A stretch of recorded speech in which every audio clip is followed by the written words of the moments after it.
দেশে চুরি ডাকাতি কিন্তু বেড়ে যাচ্ছে। দেশের বর্তমান অবস্থা সবাই জানেন। আমাদের এখন সেনাবাহিনীর উপর ভরসা করতে হবে। বাংলাদেশে এখন সেনাবাহিনীর সব। ভিডিওটি আজকে সবচেয়ে বেশি শেয়ার করুন। এখানে কিছু নাম্বার দেখতে পাচ্ছেন। এই নাম্বারগুলো একটু আগে ইন্ডিপেন্ডেন্ট টেলিভিশনে প্রকাশ করা হয়েছে। এগুলো গুগলে গেলেই পাবেন। এগুলো সব সেনাবাহিনীর নাম্বার। আপনার আশেপাশে কোনো অপ্রীতিকর ঘটনা ঘটলে তাদেরকে কল করুন এবং ভিডিওটি শেয়ার করে সবাইকে দেখার সুযোগ করে দিন।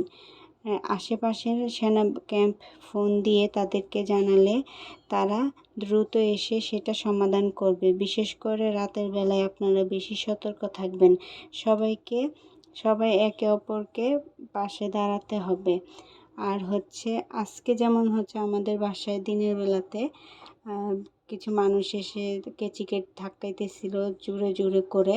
তারপর যেহেতু কেচি গ্যাসটা মারা ছিল তাই ভিতরে ঢুকতে পারেনি। যদি খোলা থাকতো হয়তো বা ঢুকেও পড়তে পারতো। যাই হোক, কেচি গেট মারা আছে কিন্তু চিন্তায় আছি।